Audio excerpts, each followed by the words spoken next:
Glória a Deus. Aleluia. Louvado seja o nome do Senhor. Amém, igreja? A palavra do Senhor vai nos falar no livro de Jeremias, capítulo 18, que o próprio Deus fala a Jeremias assim: Jeremias, levanta-te e desce à casa do oleiro, porque lá eu te farei ouvir as minhas palavras. Deus estava dizendo a Jeremias: Jeremias, eu, Deus, sou o oleiro e você é o vaso. Desce à casa do oleiro. E das amadas que estão aqui essa noite, quem é vaso de Deus? Levanta a mão. Amém. Glória a Deus. Queridos, quando um oleiro, nos nossos dias, pensa em fazer algum vaso, ele tem um planejamento na sua mente. Não tem? Vocês já viram qual é o processo que se faz o vaso? Aqui no nosso bairro, acho que no Puti Velho, tem muito lugar que faz vaso. Eles têm um mecanismo que colocam uma roda para fabricar. Mas todos eles que vão fabricar o vaso, ele tem na sua mente um planejamento para que esse vaso vai servir. Se ele vai construir um vaso grande, um vaso pequeno. Já viu uns vasos bem grandes com a boca estreita. Então, quem planeja, que está executando a construção do vaso, está planejando a função também.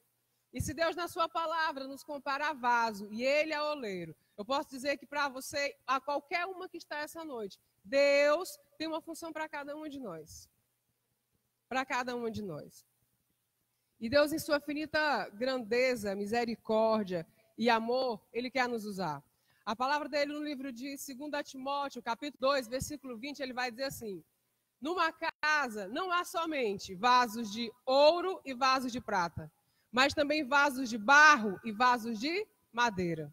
Isso no versículo 20. No versículo 21 ele vai dizer assim: e o vaso de honra é um vaso que é santificado, idôneo e usado para toda boa obra.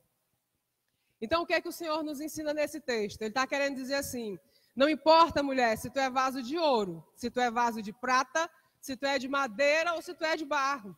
Para Deus, ele não faz acepção e nem coloca na balança quem vale mais, quem vale menos.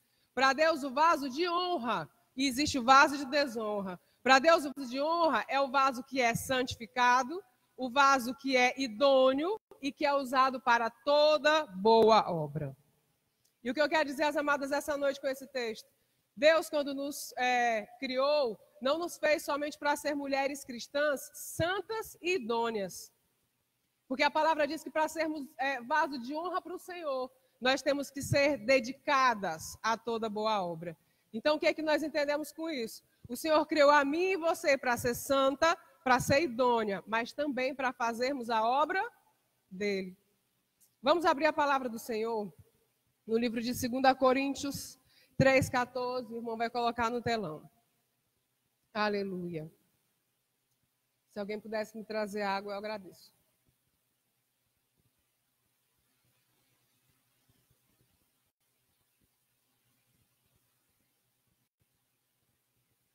Todos encontraram?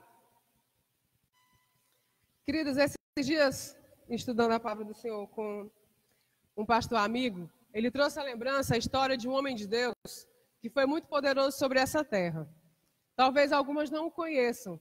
Foi o pastor Martin Luther King. Alguém aqui ouviu falar do pastor Martin Luther King? Levanta a mão. Pouquíssimas pessoas. Esse pastor era um pastor americano nos Estados Unidos, que foi usado numa época por Deus para defender os negros, as mulheres e quem eram oprimidos nos Estados Unidos. Esse homem foi capaz de alterar leis. Para você ter ideia como que funcionava nos Estados Unidos na época em que o pastor Martin Luther King nasceu, quando um negro e branco entrassem dentro do ônibus e só tivessem cadeiras, todos estivessem sentados, e uma pessoa branca entrasse, era por obrigação do negro levantar e dar assento ao branco. Não se entendia que nós pretos, brancos, aqui no Brasil uma grande miscigenação e mistura, né? O mulato, o índio, não se entendia que tínhamos direitos iguais e valores iguais. Mas ele batalhou tanto para que isso fosse mudado. E muitas leis nos Estados Unidos foram mudadas pela batalha desse homem, Martin Luther King, um pastor americano. E dentre muitas frases conhecidas dele, eu gosto muito de uma, que quando eu vi o tema, né, do culto hoje, O Mundo Melhor Começa Comigo, eu lembrei do tema. A frase diz assim: aquele que não protesta contra o mal, coopera com ele. Vocês conseguem entender o que essa frase está dizendo?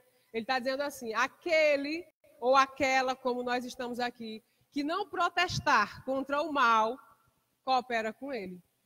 E aí me traz a lembrança, 2 textos poderosos da palavra do Senhor em Mateus, capítulo 14, quando Deus diz assim para nós, nós somos o sal da terra. A nossa função enquanto cristão é ser sal sobre essa terra. E o texto vai dizer assim, se nós não cumprirmos o nosso papel como sal da terra, não serviremos para outra coisa, a não ser pisado pelos homens. Então Deus está dizendo para mim e para você essa noite, se você não for sal sobre essa terra, você não vai servir para nada mais do que ser pisado pelos homens. No versículo 14, ele vai dizer assim, vós sois o quê? A luz do mundo. Você já entrou? Aleluia, obrigado pela tua vida, que o Senhor te abençoe. Você já entrou em um quarto bem escuro? Totalmente escuro. E quando acendemos a luz, o que acontece? A luz transforma o ambiente e encobre toda a escuridão. O Senhor nos chamou para ser também luz sobre essa terra.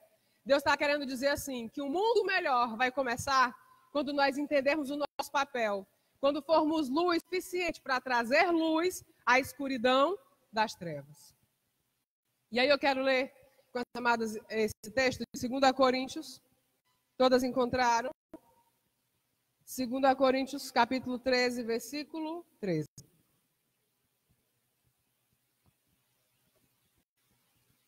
Vou esperar que todas encontrem. Nós vamos aprender na palavra do Senhor princípios que nos levam a entender como que o mundo melhor vai começar comigo e com você. E a palavra do Senhor no livro de 2 Coríntios, capítulo 13, versículo 14, diz assim: a graça do Senhor Jesus Cristo e o amor de Deus e a comunhão do Espírito Santo seja com todos vós. Amém. Está no telão? Diz assim o texto: a graça do Senhor Jesus Cristo e o amor de Deus e a comunhão com o Espírito Santo seja com todos vós. Irmãs, esses dias eu vi uma pesquisa contabilizando quantos cristãos há no Brasil. O censo foi feito, o censo só acontece de 10 em 10 anos. E esse último censo foi feito em 2010. Segundo a pesquisa do censo, que não é a pesquisa cristã, é a do censo do Brasil, em 2010, cerca de 28% da população em 2010 eram cristãos. Isso já se passaram por volta de 8 anos. E nós podemos ver que nesses 8 anos houve uma crescente de pessoas aceitando a Jesus, não é verdade? E essa pesquisa diz que talvez, andando como nós estamos andando, é a pesquisa do censo que diz que em 2020 nós seremos cerca de 70% da população. E isso é lindo, e isso é maravilhoso. Se nós imaginarmos que até 2020, se eu e você, cada uma de nós, conseguirmos ganhar 4 pessoas para Cristo, ao chegar em 2020, todo o Brasil vai estar evangelizado nas mãos de Deus. Mas algo desse dado não é tão alegre ou tão fantástico assim. A pesquisa também constatou que para cada 28 desses 28% das pessoas que se disseram cristãs, pelo menos cada um cristão, existe um que está desviado no Brasil. Para cada um cristão, existe um desviado. Então, como é que o mundo pode começar melhor entre o povo de Deus, o povo cristão que conhece ao Senhor, se pelo menos para cada um que está firme na igreja, um está perdido no mundo? E aí, a palavra do Senhor diz lá nas cartas de Paulo que nós somos as cartas que o mundo lê. É o nosso testemunho do ímpio que está lá fora, que olha para mim e para você e diz assim: eu quero ser servo de Deus. Uma mulher que está lá no mundo tem que olhar para mim e para você e dizer assim: eu preciso ver como essa mulher vive. Eu preciso ter a vida que essa mulher vive. Por que ela vive assim? Porque ela aceitou Jesus. Aleluia. Porque ela aceitou Jesus. E aí, o primeiro fator que eu trago às amadas essa noite. Por que o mundo que nós estamos vivendo, nós podemos constatar que é crescente o número de pessoas que se convertem, aceitam a Jesus, mas também é crescente o número que aumenta da criminalidade, do estupro, do roubo, dos crimes entre pai, mãe e filhos. E aí você pode dizer assim: mas já está escrito que no fim dos últimos tempos seria assim. Mas também é assim desde que o mundo é mundo.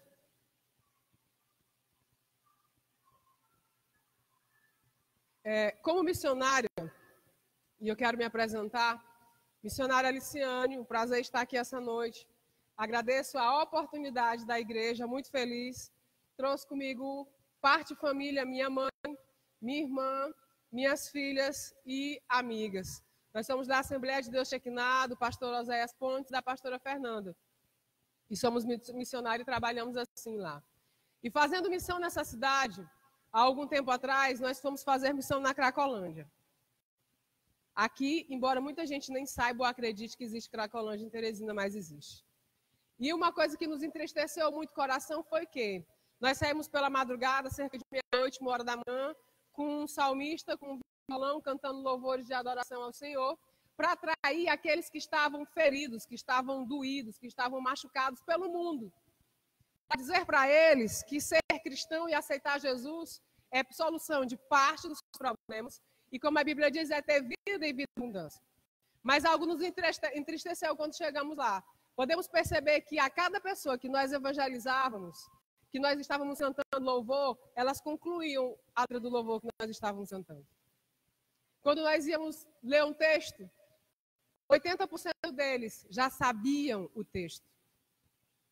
Para minha grande surpresa, eu estive lá numa noite, por volta das 2 da madrugada, e eu encontrei com uma pessoa que eu já conhecia há algum tempo, de um outro ministério. Uma mulher. E essa mulher era obreira na igreja que ela congregava. E, pasme as irmãs, ela estava numa esquina da Cracolândia, fazendo o programa. Aí você pode pensar na sua mente assim, era uma menina de 17 anos, de 20 anos, não. Uma senhora de quase 50. E enquanto eu conversava com ela muito envergonhada, porque ela sabia que eu já a conhecia, e ela começou a falar das tristezas e desilusões que ela teve no meio do povo de Deus, e que a fizeram ir para o mundo.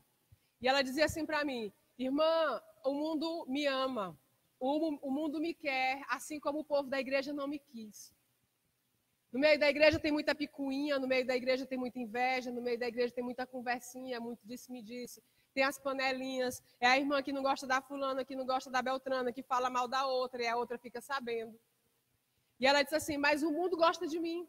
E aí passou 5 minutos, chegou um menino que devia ter uns 22 anos de idade, muito bem vestido, naquelas motos altas, bem caras, e ela disse assim, pelo menos 3 vezes na semana ele vem me buscar para sair com ele. Um menino de 22 anos. E ela uma senhora já com quase 50. Aí você pode dizer assim, ele está louco? Ele não está louco, ele é do mundo. E é isso que o mundo gosta.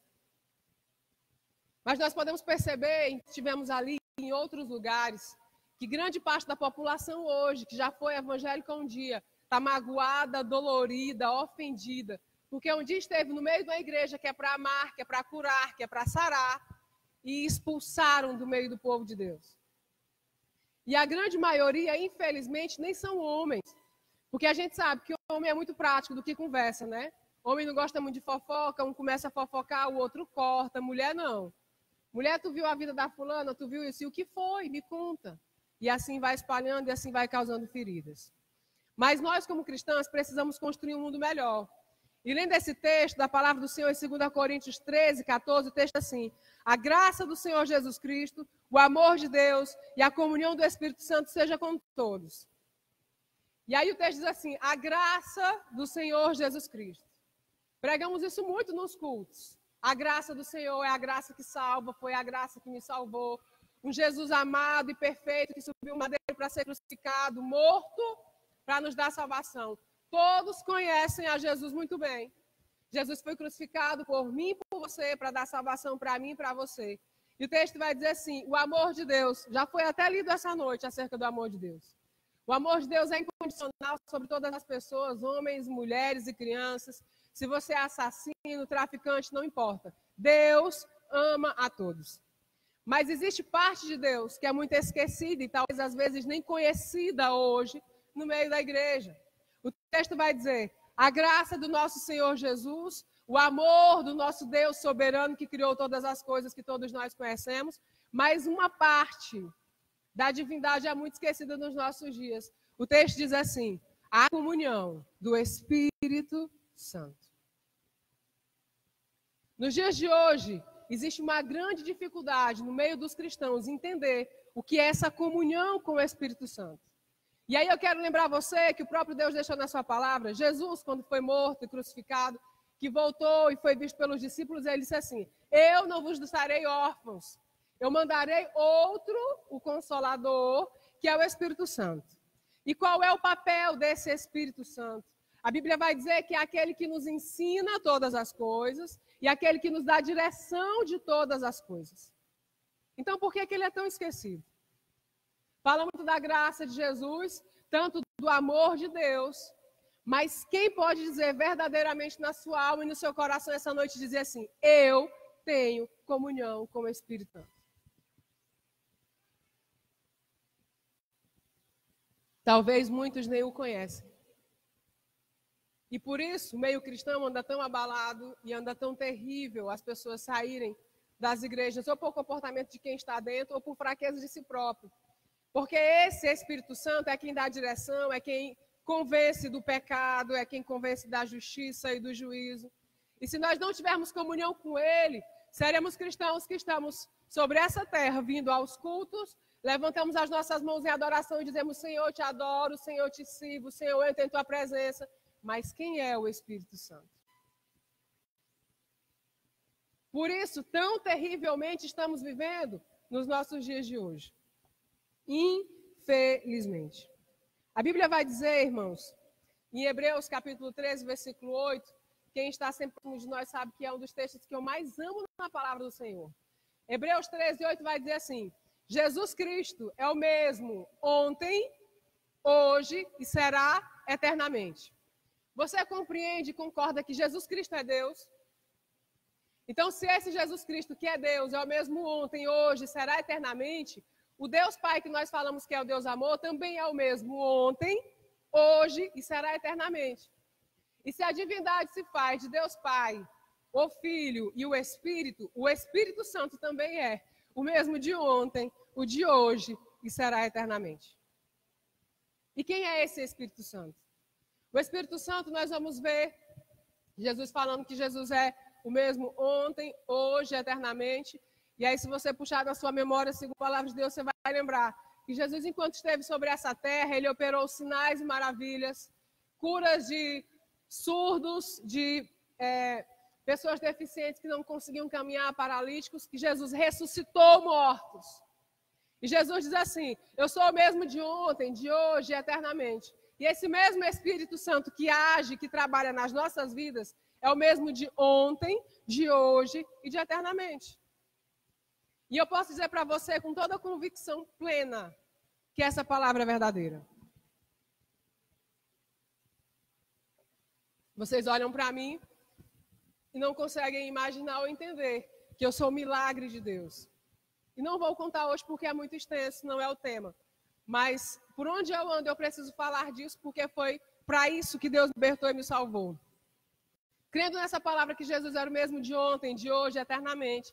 Jesus me curou de um leito de enfermidade, desenganada pelos médicos, vivendo com 35 quilos numa rede, alimentada por uma sonda, esperando a morte chegar. E com o útero em que os médicos diziam: você é infértil e estéril. E crendo nessa palavra, Jesus me tirou do leito da morte, me devolveu vida para a glória do nome dele. Uma enfermidade que cirurgia não resolvia, que medicação não fazia mais efeito. E diante de uma oração, Deus Deus trouxe cura sobre a minha vida. E um útero de uma mulher seca, infértil, estéril. Eu tinha um útero de uma criança de 5 anos de idade, que nunca geraria uma criança. Deus colocou outro. E fez gerar aquela moça que caminha lá atrás e essa que está sentada aqui. Os médicos que acompanharam, o médico que fez meu parto disse assim: realmente o que essa mulher me disse é verdade. Deus colocou um outro útero. Hoje eu tenho 2, um do lado direito seco, que todas as ultrassons viam, e um do lado esquerdo que Deus colocou, que só foi visto quando abriram na hora do parto.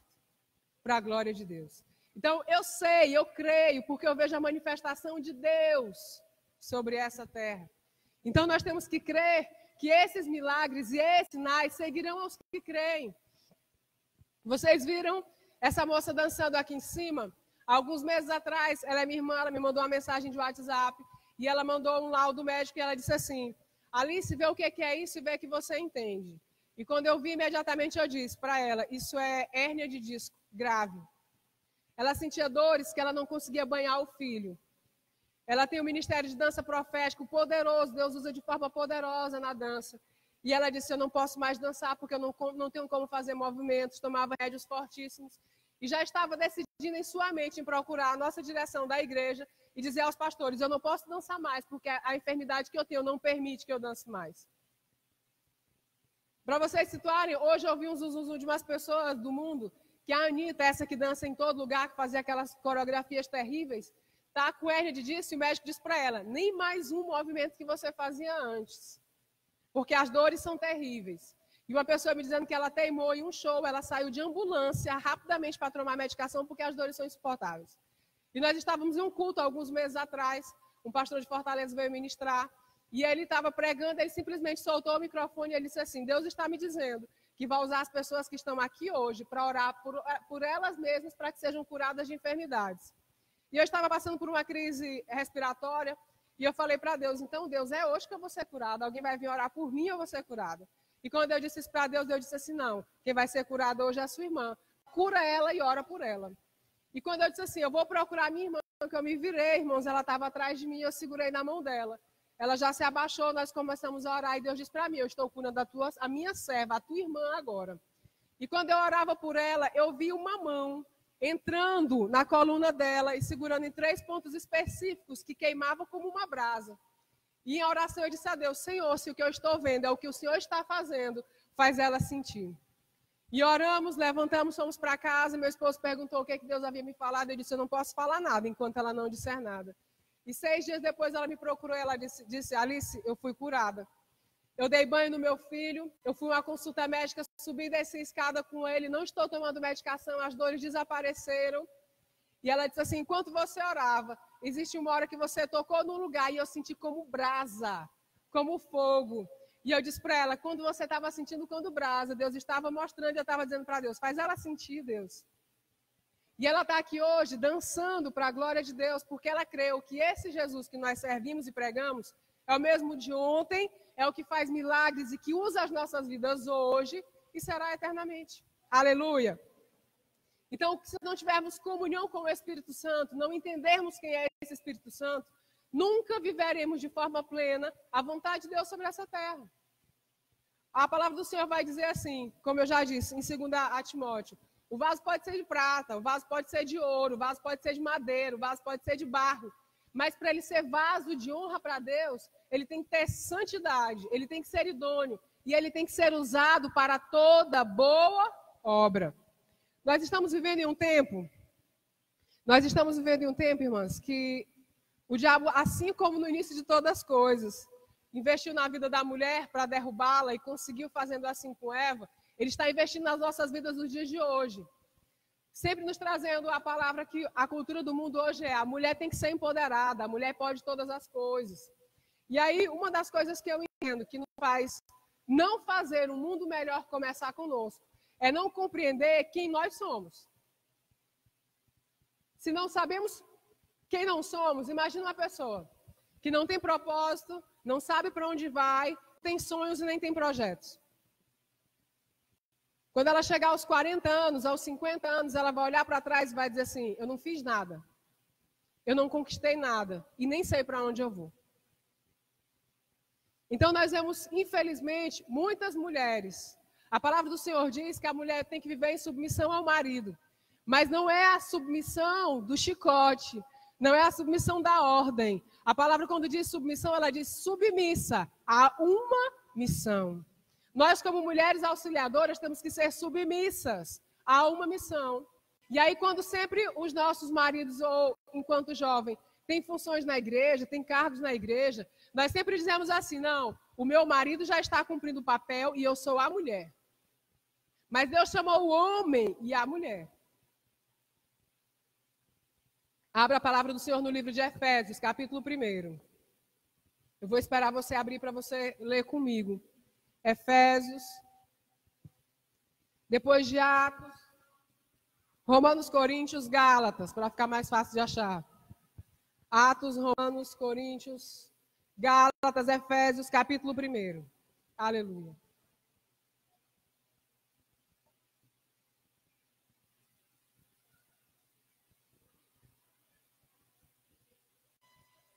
Todas encontraram?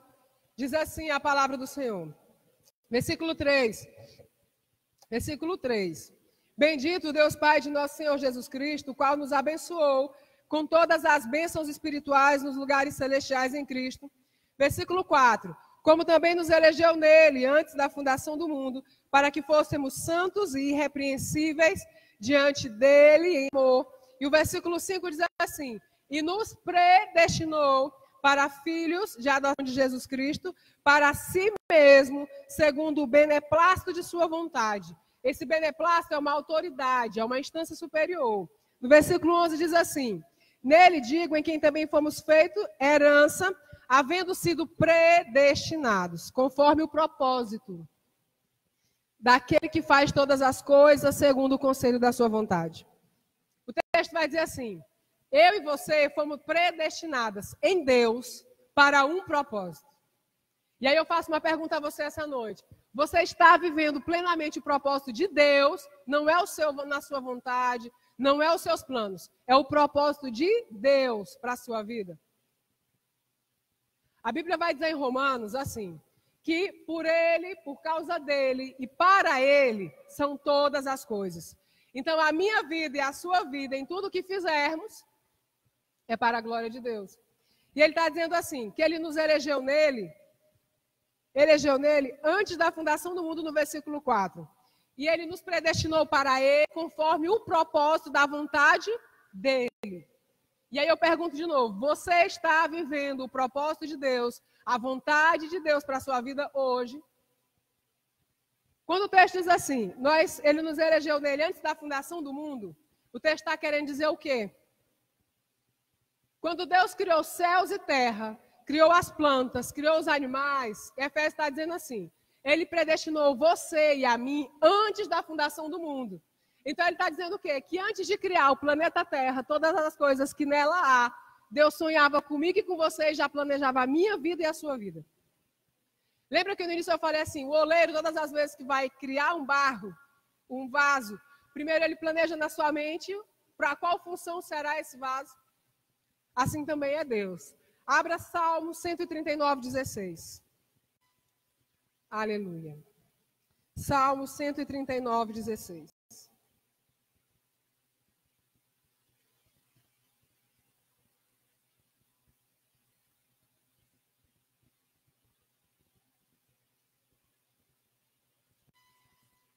Salmo 139, 16 diz assim: os teus olhos viram o meu corpo ainda informe, e no teu livro todas essas coisas foram escritas e formadas, quando nem um dia deles havia ainda. Não sou eu que estou dizendo, irmãs, é a palavra de Deus que está dizendo. Deus te está dizendo assim, quando você ainda era substância informe, no ventre da sua mãe, Deus já havia planejado e já havia pensado em mim e você, e escrito todas as coisas, e ele diz assim, escritas e determinadas. Aí você vai dizer assim, mas nós não servimos o Deus de predestinação como os espíritas. Predestinação em Deus é o seguinte, Deus sonha comigo e com você antes da fundação do mundo, o texto diz que ele escreve cada dia, escrito determinado, e Deus faz um planejamento e fecha uma pasta e diz assim, está aqui o plano da sua vida. Aqui é o que eu sonhei com você. Quem aqui tem filho? Levanta a mão. Meu Deus, a grande maioria. Você, enquanto tem filho, quando ele era bem pequeno, o que é que você fazia? Você planeja a escola que vai colocar, porque imagina, eu quero que ele seja médico, advogado, professor, dentista. Você fica imaginando, quando ele fizer 12 anos, eu vou fazer assim. Quando ele fizer 15, as meninas quando fazem 15, eu vou planejar a festa. Eu e você, como mãe, podemos fazer planos. Mas quando ele crescer e tiver a idade de decidir, ele é quem escolhe se vai viver os meus planos e os seus ou os dele. A minha mãe talvez ficasse imaginando que por ter filha menina, quando fizesse 15 anos, era uma festinha tudo rosa. E eu falei para ela, eu não quero festa de 15 anos. E a minha irmã também não quis. Porque embora ela tenha planejado na sua mente, quando nós podemos decidir, assim não fizemos. Assim é Deus. Ele faz um plano perfeito para mim e para você, e diz assim, aqui o seu plano, o meu plano, mas pela bondade, amor e misericórdia, ele diz assim, eu também entrego junto com esse plano o livre-arbítrio. E aí você escolhe, você vive o meu plano perfeito, ou você pega o seu livre-arbítrio e vai viver a sua vida segundo a força do seu braço e segundo a sua vontade. Aleluia. Glória a Deus. Então, por que nós temos pessoas, ainda cristãs, que não conseguem construir um mundo melhor? Porque ela nunca se encontrou em Deus. Ela não sabe quem é em Deus, para que Deus a criou e com função de quê. Então, somos pessoas que vivemos uns bonequinhos à toa, que fazemos segundo o que vai acontecendo. Hoje vou fazer isso, amanhã vou fazer aquilo, mas não cumprimos a vontade de Deus. E aí temos pessoas frustradas, temos pessoas chatas, pessoas difíceis de conviver. Eu fico imaginando, a grande maioria aqui já deve ter sido universitário ou passou por uma universidade assim. Quando eu tinha cerca de 15, 16 anos, eu ficava planejando entrar na universidade, e quando eu sabia que estava chegando o vestibular, eu larguei todas as coisas, estudava de madrugada e de dia, porque eu tinha um foco na minha mente. Eu vou entrar na universidade com 18 anos. Eu queria entrar com 17, só passei com 18. Porque eu tinha um planejamento na minha mente, eu tinha um foco. Então, eu renunciava a todas as outras coisas para conseguir aquilo que eu queria. Então, toda mulher que tem um foco, ela renuncia às outras coisas para viver aquilo que ela quer.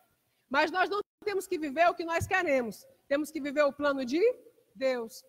E renunciar a todas as coisas para viver o plano de Deus. E em renunciar a todas as coisas para viver o plano de Deus, a gente tem que renunciar às nossas vontades. Querer renunciar, uma irmã faz mal a gente diz assim, quando eu tiver uma oportunidade, eu me vingo dela. Aconteceu alguma coisa, você fica alegre no seu coração porque o irmão caiu, se afastou.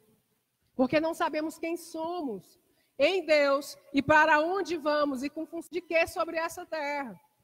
E aí eu quero deixar um grande alerta. Talvez você esteja dizendo assim, irmão, mas eu já sei para que Deus me criou. Amém.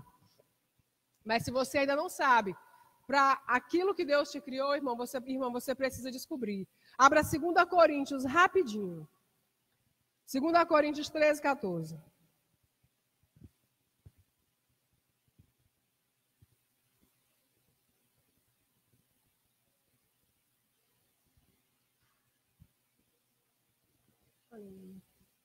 Aliás, irmãos, me perdoe, Romanos 11, 36. Coríntios eu já li. Romanos 11, 36.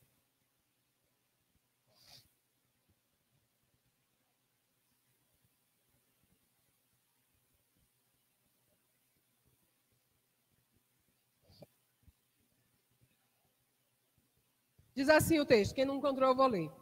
Porque dele e por ele, para ele, são todas as coisas, glória a ele eternamente. Abra comigo, Romanos 11, 36, eu já li. 1 Coríntios 2, 9. E eu queria que você não se chateasse, porque nós estamos lendo a palavra. Porque a própria palavra diz assim, o meu povo perece por falta de conhecimento. Nós lemos um único texto, ou temos uma Bíblia de promessas, nos apegamos a esses poucos versículos. Ah, quando eu estiver triste eu vou ler esse, quando eu estiver bem eu vou ler esse, quando eu estiver zangado eu vou ler esse, quando eu quiser adorar a Deus eu vou ler esse. E quando nos confrontamos com as duras guerras desse mundo, não sabemos o que fazer. 1 Coríntios 2, 9 vai dizer assim, mas como está escrito, as coisas que o olho não viu, o ouvido não ouviu, e não subiram ao coração do homem, são as que Deus preparou para o homem. O texto está dizendo assim, as coisas que os nossos olhos naturais, esse aqui, não viram, que os nossos ouvidos naturais não ouviram, não chegaram ao nosso coração, são as que Deus preparou para aqueles a quem Deus ama. Aí você pode se perguntar assim, então como é que eu vou saber, irmão, como é que é esse plano de Deus? No versículo seguinte, versículo 10, ele vai dizer assim, mas Deus nos lá revelou por quem? Quem encontrou diz, porque, mas Deus nos revelou por quem? O texto diz, mas Deus nos revelou pelo seu Espírito. Então, se você não tiver comunhão com o Espírito Santo, você não vai saber aquilo que Deus preparou para você. O texto mais adiante vai dizer assim, porque o Espírito penetra todas as coisas, ainda as profundezas de Deus. Porque a qual dos homens sabe as coisas do homem, senão o Espírito do homem que nele está? Assim também ninguém sabe as coisas de Deus, senão o Espírito de Deus. E o versículo vai dizer: mas nós não recebemos o Espírito do mundo, mas o Espírito que provém de Deus, para que pudéssemos conhecer o que nos é dado gratuitamente por Deus. E eu quero que as irmãs abram mais um texto. Gênesis, capítulo 1.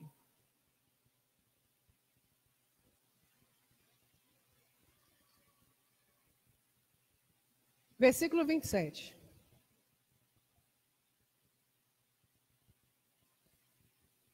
Nós só podemos aprender como construir um mundo melhor se aprendermos a conhecer a palavra que nos ensina a construir um mundo melhor. E o texto vai dizer assim, em Gênesis 1, 27. E criou Deus o homem à sua imagem e semelhança. E o texto diz, a imagem de Deus o criou. E o texto diz, homem e mulher os criou. Então, quem que Deus criou? Homem e mulher. O versículo seguinte vai dizer, e Deus os abençoou. Abençoou quem? Homem e mulher. O texto vai dizer, frutificai, multiplicai-vos, enchei toda a terra, sujeitai. Deus está dizendo para quem frutificar e multiplicar? Para o homem e para a mulher. Frutifica e multiplica. No mesmo versículo à frente, ele diz assim, e dominai. Deus está dizendo, dominai para quem? Se Deus estivesse dizendo só para o homem ou só para a mulher, Deus teria dito assim, então domine. Mas Deus está dizendo, dominai, homem e mulher. Eu te criei homem, criei mulher, mandei que vocês frutificassem, que vocês multiplicassem, e disse assim, homem domina sobre todas as coisas. E disse para a mulher, dominai sobre todas as coisas. E aí nós estamos vivendo um tempo de uma palavra que eu costumo dizer que eu já peguei até raiva. Empoderamento feminino. Porque a mulher pode isso, a mulher pode aquilo, a mulher pode isso, pode aquilo. E as mulheres cristãs vão assimilando isso e absorvendo isso. Ah, mas é porque eu posso fazer todas as coisas assim como o homem faz. A Bíblia está dizendo que você tem o mesmo direito de dominar sobre todas as coisas como o homem tem e como a mulher tem. Mas existem princípios, enquanto mulher, que precisam ser obedecidos para que isso aconteça. E Deus vai dizer assim para mim e para você.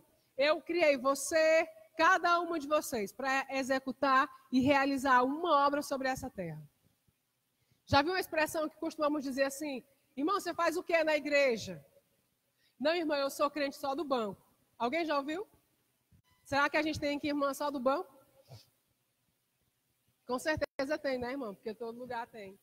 Mas Deus quer usar todas as pessoas. E tem gente que olha para si e diz assim, mas eu não sou capaz, não, irmã, você não me conhece, eu não sou capaz.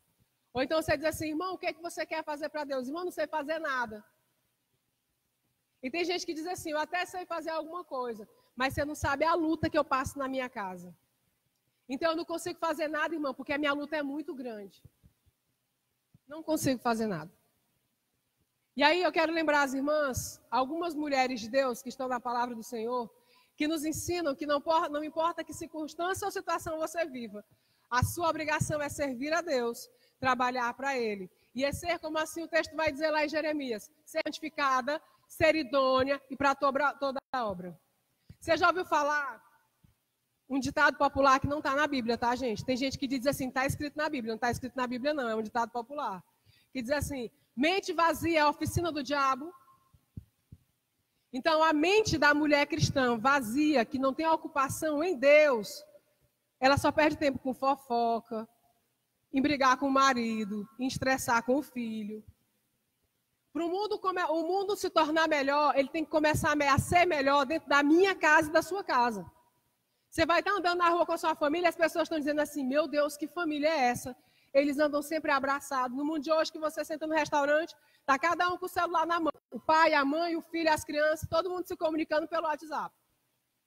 Eu já vi situações no restaurante da pessoa chegar com o filho na cadeirinha, um filho menor, senta todo mundo, bota na cadeirinha, o menor que caminha tem celular, o bebê também tem celular e fica todo mundo. Ninguém conversa. Para o mundo ser melhor, ele tem que começar dentro da minha casa e da sua casa enquanto cristão. A gente vai estar num lugar e as pessoas vão olhar e dizer assim, eu quero ser assim. Eu quero que a minha vida seja assim. Mas, infelizmente, não é a realidade que nós estamos vivendo. Um dia desse eu ouvi uma charge na internet que dizia assim, eu sou doido para ir para o céu, pena que lá vai ter crente. Você consegue entender o que essa charge está dizendo? A pessoa está dizendo assim, o céu é o melhor lugar, vai ser tudo perfeito, não tem dor, não tem doença, não tem dificuldade nenhuma, mas lá só tem uma coisa que eu não vou gostar, é o crente. Porque o crente hoje é sinônimo de caloteiro, de chato, de brigão, gente sem paciência. Infelizmente, irmãos. E principalmente as mulheres. Aí nós olhamos para a nossa condição e dizemos assim, mas irmão, você não me conhece, não sabe a minha realidade. Eu quero lembrar você, uma mulher que foi extremamente usada por Deus, e como eu dizia, a mente vazia é a oficina do diabo. Se você for uma mulher de Deus, que anda em santidade, em idoneidade, pensa assim, a minha vida é servir ao Senhor. Tudo que você fizer vai ser bem, tudo que você, quem andar com você vai querer andar com você, quem estiver na rua vai querer conhecer esse Deus que você conhece, a igreja que você congrega, o povo que você anda. Porque você só vive para quem? Para Deus. O texto diz, para Ele são todas as coisas, por Ele são todas as coisas. Aí eu quero lembrar vocês, uma mulher que ela tinha todas as justificativas para dizer, eu não preciso, eu não tenho como ser usada por Deus. Todo mundo conhece a história de Sara. Sara era uma senhora que já tinha 90 anos de idade. O anjo aparece para Sara e diz assim, Sara, você vai gerar, você vai ser mãe de multidões. Você consegue imaginar hoje uma mulher de 90 anos dizendo assim, você vai ser mãe de multidão? Sara não tinha mais o seu ciclo menstrual, a Bíblia diz que ela já era enfraquecida, o marido também. Quando o anjo aparece para Sara e diz assim, você tem promessa de Deus, você tem plano de Deus, você vai viver a vontade de Deus. O que foi que Sara fez? Sara riu. Sara olhava para si e dizia assim, não, esse anjo está doido, eu não tenho condições de realizar o plano e o propósito de Deus. Mas quando Deus sonhou comigo e com você, Ele já sabia que circunstâncias nós estaríamos. A Bíblia vai dizer em Lucas que tudo é possível para Deus. Tudo. Então o anjo aparece para Sara, ela ri. Mas o que acontece depois? Deus se manifesta na vida de Sara e Sara gera Isaac. Ela tinha uma justificativa de dizer, não, eu não posso mais servir a Deus, eu não posso mais viver os planos de Deus, porque eu já estou muito velha, eu não tenho como fazer isso. Mas Deus usou a vida de Sara. Um outro nome que é muito conhecido de todos, irmãs, é a história da vida de Raabe. Vocês já ouviram falar de Raabe? Eu estou ouvindo daqui as boquinhas fazendo assim, prostituta. Raabe era uma mulher que todos que olhassem para ela diziam assim, como? Servir a Deus? Com esse testemunho? Com essa vida? E às vezes nós fazemos isso no meio da igreja, irmãs. A irmã às vezes esquece, vacila, vem com a sainha mais curta. Entra no tempo e você diz assim, como é que vai servir a Deus com essa saia? Deus conhece o coração. Deus sonda o coração. Não estou dizendo que a veste não seja problema. Porque tem gente que diz assim, irmãs, quando você vai falar, minha filha, acho que essa saia está muito curta. Irmã, a roupa não define quem eu sou. A roupa não define quem você é. Agora, quem você é, define o que você veste. Quem você é, define o que você veste. Então, Raabe era uma prostituta. Todos olhavam para ele e alguns não sabem. Raabe era o que chamava na época de prostituta cultual. O que era uma prostituta cultual? Naquela época, era um culto pagão da deusa da fertilidade que era feito na época. As mulheres eram entregues, as meninas eram entregues para rituais sensuais e malignos de prostituição para adorar deuses pagãos. Então, para a realidade da cultura dela, do povo pagão, era normal. Mas Raabe era uma prostituta cultural. As crianças eram entregues pelos próprios pais para serem sacrificadas, fazerem cultos pagãos com a naturalidade. Mas aí todos olham para Raabe e dizem assim, não tem como essa mulher ser usada por Deus. Raabe morava na muralha, e aí os espias vêm para espiar a terra, Raabe guarda os espias lá, não diz para ninguém, e fazem um acordo. Quando nós viermos atacar a cidade, se você tiver uma fitinha, salva você e salva a sua casa. E o que Raabe faz? Raabe toma um posicionamento de andar em direção a Deus. Às vezes, o único posicionamento que nós tomamos é sair da nossa casa, colocar uma roupinha nova e cheirosa e vir para o culto. Mas Raabe estava até correndo risco de ser descoberta. E nem assim ela deixou de fazer. Nem assim. Então, quando os guerreiros vêm, destroem tudo, Raabe é salva e a sua família é salva. E aí o que eu acho mais lindo no testemunho de Raabe é o seguinte: Raabe é a única mulher descrita na lista dos heróis da fé de Hebreus 12.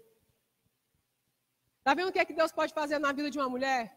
Ele pode pegar uma prostituta e colocar sentada do lado de Abraão, Noé, e dizer assim: vai me servir? Você foi assim até hoje, andou em santidade, idoneidade e fazer toda boa obra.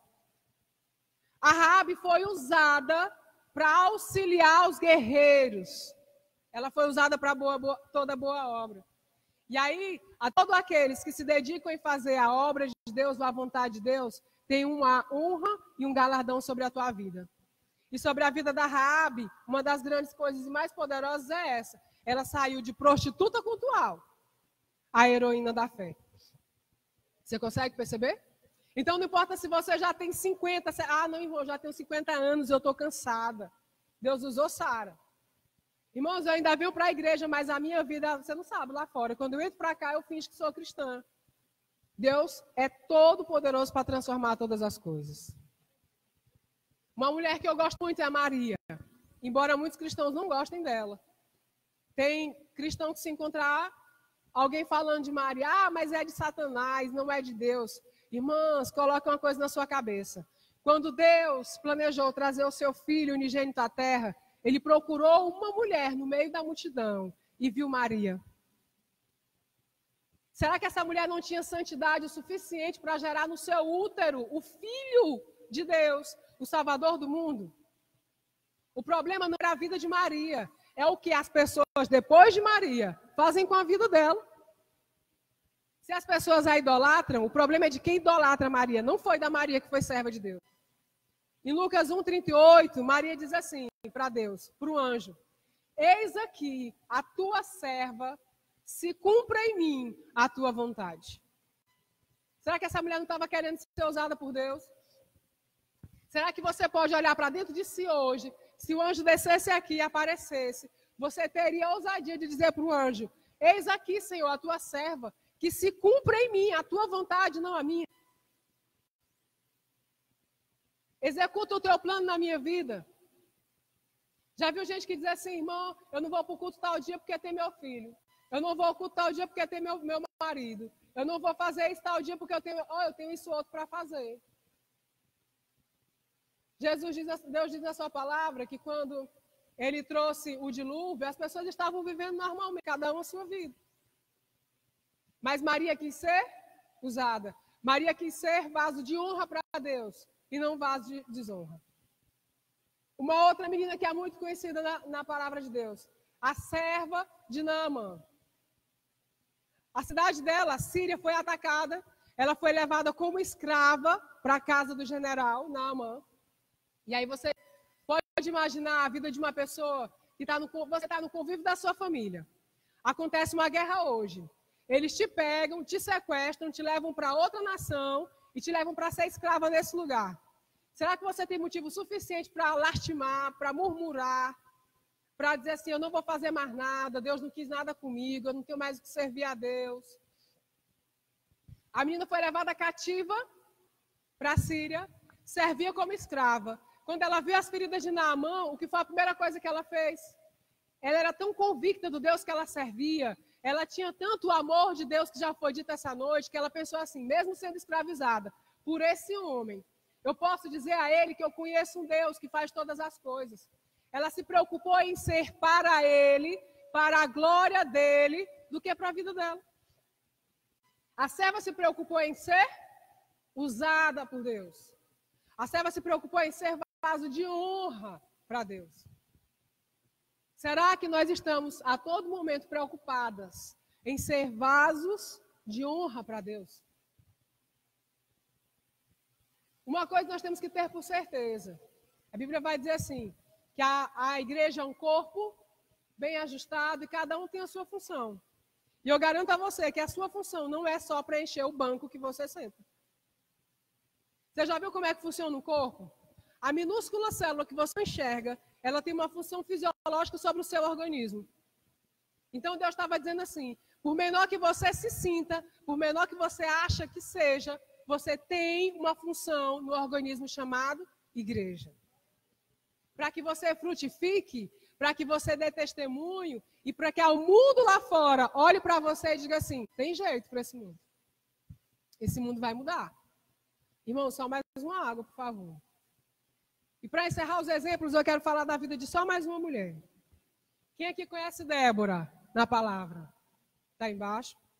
Glória a Deus. Tenho certeza que todas conhecem Débora. Débora, juíza e profetiza. Em um dado momento da história, Israel se desvia de Deus, uma guerra se levanta.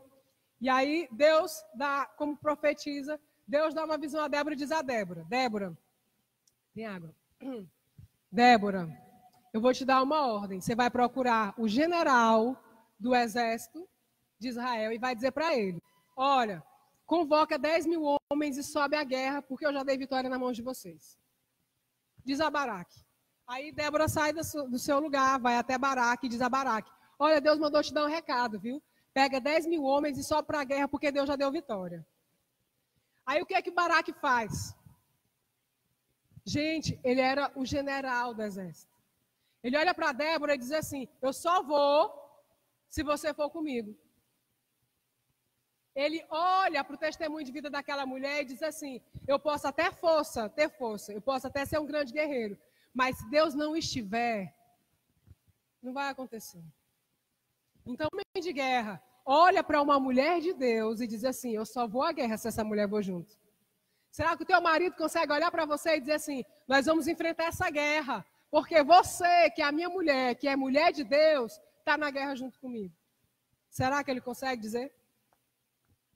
Será que os teus filhos conseguem olhar para você e dizer assim, você, mãe, é uma mulher de guerra? Alguém que está ao seu redor, passando qualquer dificuldade, qualquer problema, consegue olhar para você e dizer assim, irmão, eu preciso resolver esse problema, mas eu preciso de ajuda. E eu sei que você é mulher de Deus, ora comigo. Será que o testemunho que você dá hoje, para o cristão ou para o ímpio que quer mudar o mundo, você consegue fazer isso? Eu disse que era o último, eu quero lembrar de um outro. Débora, quando vai à guerra, Deus manda uma tempestade, confunde os guerreiros, manda a chuva, eles tinham muitos cavalos de guerra, os carros atolam, quebram as rodas e eles ganham a guerra. E aí Cícera, que é o general, foge, do exército inimigo foge. Quando ele foge, ele procura se abrigar na casa de uma outra mulher. Um homem de guerra, acostumado em matar outros homens, foi se refugiar na casa da mulher. Quando ele bate na porta da casa de Jael, ele pede um copo d'água para ela. Mas Jael era muito esperta. Ela reconheceu que ele era o general do exército inimigo. E ela diz para ele, eu vou te dar água e também vou te dar leite. E você não quer um lugar para descansar? E aí o general, cansado, atribulado, aceitou a situação. E lá ele cochila. Quando ele cochila, o que é que ela faz? Jael faz. Pega uma estaca e crava na cabeça do soldado do exército. Você consegue compreender o que é que Deus está tentando contar com essa história? Os homens tinham força, os homens tinham carro de guerra, os homens tinham armas. Mas o povo estava sendo escravo há 20 anos. E Deus usa Débora para ir adiante do exército. E usa Jael para rachar a cabeça do general do exército inimigo. Uma mulher que não tinha habilidade de guerra. Então não importa aquilo que você acredita que não tem. É o próprio Deus quem capacita. E para encerrar, eu quero contar a história de só mais uma mulher. É pouco conhecida na Bíblia. Ela é chamada de Dorcas. Dorcas era muito conhecida por fazer túnicas. Naquele tempo não havia máquina de costurar. Dorcas fazia túnicas. E para as pessoas que eram órfãos, viúvos e necessitados, ele fazia roupas novas. E uma outra coisa me chama a atenção a vida de Dorcas. A história dela está lá em Atos, capítulo 9, versículo 42, você pode ler em casa. É o único texto da Bíblia em que Deus, o próprio Deus, chama uma mulher de discípula, é quando ele se refere a Dorcas.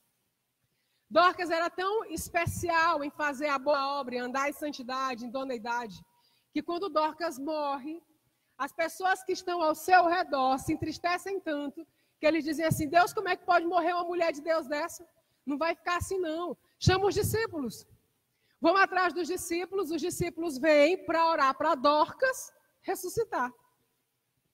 Será que a tua vida hoje está tão andando em santidade, em idoneidade, você está trabalhando tanto para Deus, se ocupando tanto em Deus, que se nós morrêssemos hoje, as irmãs aqui iam olhar ao redor, ia dizer assim: que é isso?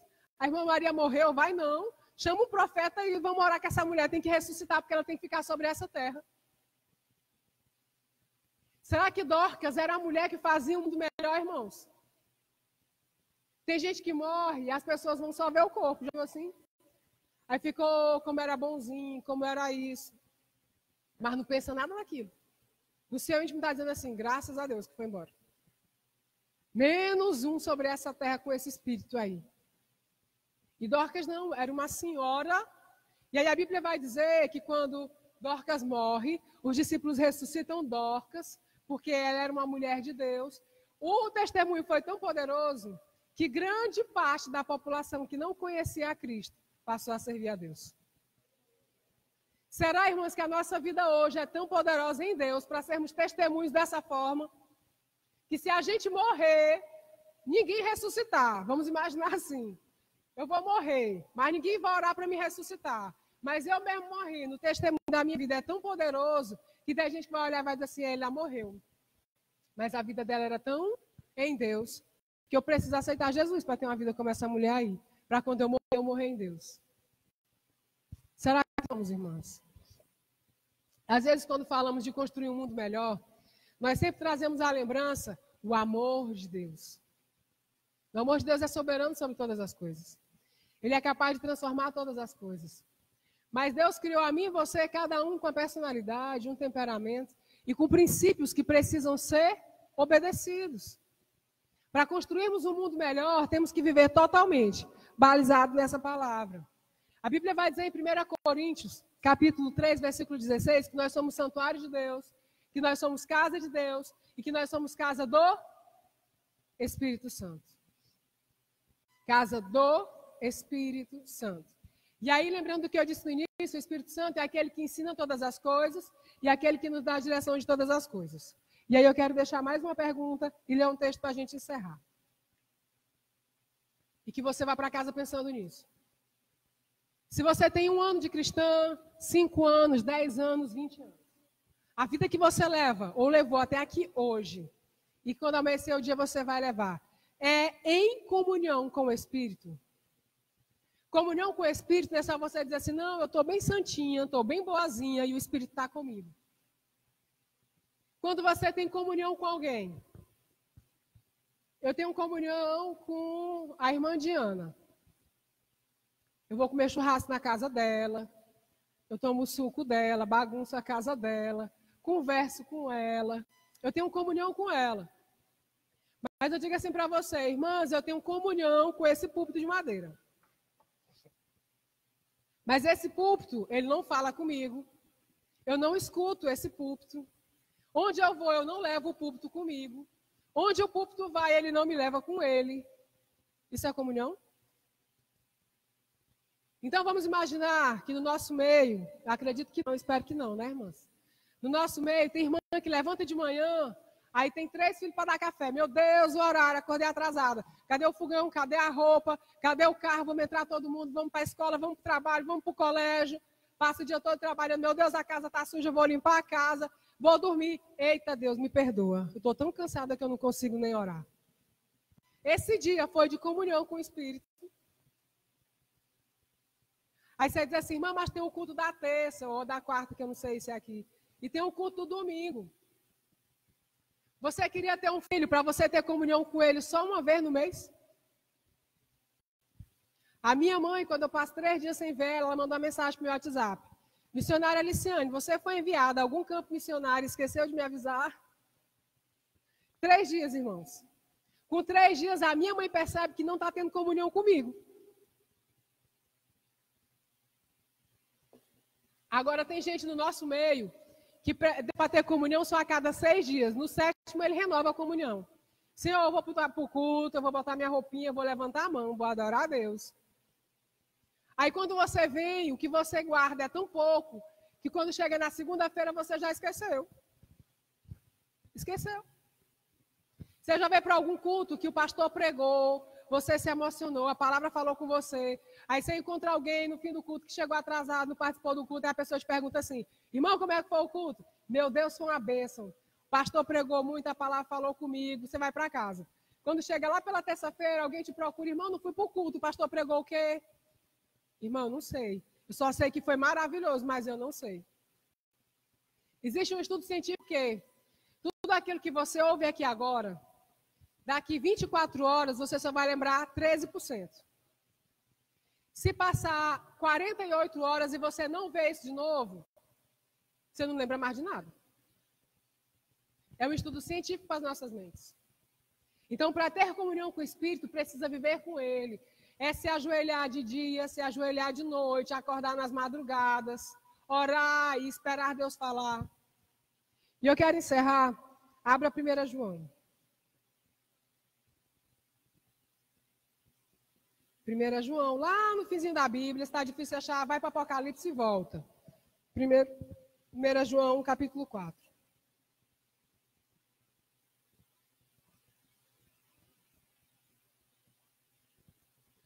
João, capítulo 4, versículo 7. Aleluia. Todos encontraram? Diz assim a palavra do Senhor. Amados, amemo-nos uns aos outros, porque o amor de Deus, e qualquer um que ama é nascido de Deus e conhece a Deus. Versículo 8. Aquele que não ama não conhece a Deus, porque Deus é amor. Versículo 13. Nisto conhecemos que estamos nele, e ele em nós, pois que nos deu do seu Espírito. O texto bíblico está dizendo o quê? Nós só conhecemos a Deus e estamos nele, e ele está em nós, quando nós entendemos quem é o Espírito de Deus.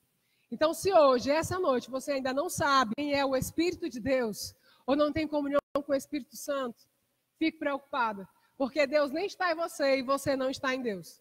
Você é mais um que vem ao templo, levantar as suas mãos e adorar. É a Bíblia quem diz, não sou eu que estou dizendo. Ele está dizendo, se você ama a Deus e Deus te ama, e você tem o Espírito e tem comunhão com o Espírito. E o versículo 16 diz assim, e nós conhecemos e cremos no amor de Deus que Deus nos tem.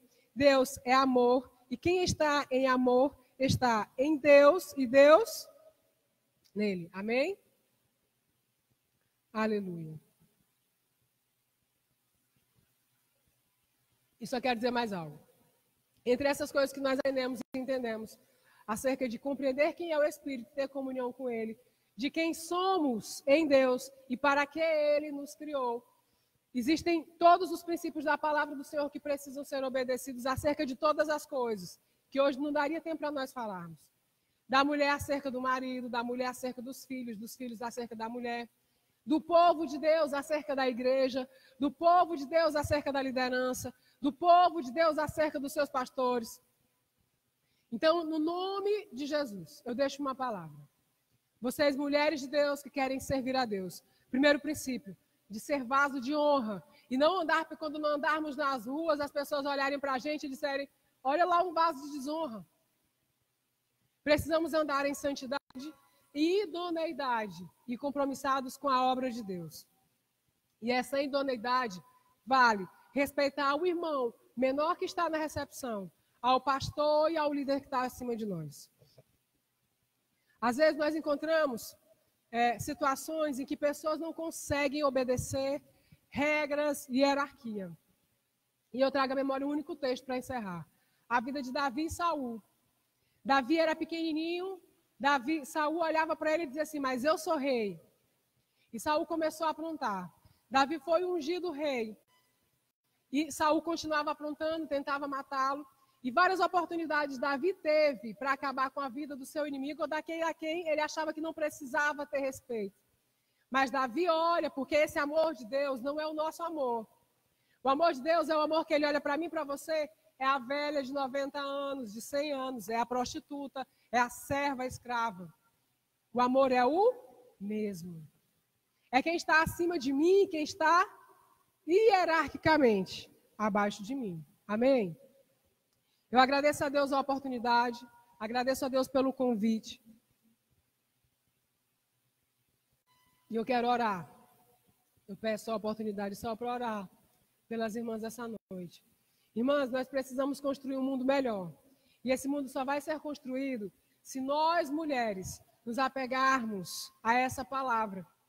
E nos apegarmos ao Espírito Santo, que nos dá discernimento dessa palavra. Senão seremos mais um cristão no meio da multidão, que nem é sal para salgar nada, e nem é luz para iluminar nada. Vamos ficar de pé. Eu quero orar com vocês.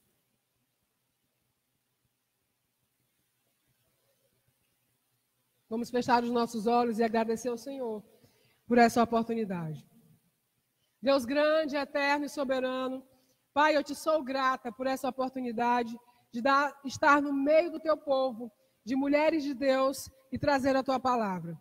Meu Senhor, nessa hora eu te peço que o teu Espírito Santo, aquele que nos convence de todas as coisas, que é o nosso amigo consolador, seja ele mesmo que guarde cada princípio da tua palavra na nossa alma, no nosso coração e no nosso espírito, para que nada se perca. E quando sairmos desse templo, Senhor, essa noite, a tua palavra esteja nos nossos corações e que estejamos convictas que precisamos de ti, precisamos de ter comunhão com o teu Espírito. E amanhã pela manhã, precisamos ser testemunhos vivos da tua palavra. Que o mundo melhor pode ser, sim, construído através de mulheres de Deus santas e idôneas. E nos prepara, nos capacita para fazer a tua boa obra. No nome de Jesus, eu agradeço a Deus e à igreja pela oportunidade. Amém?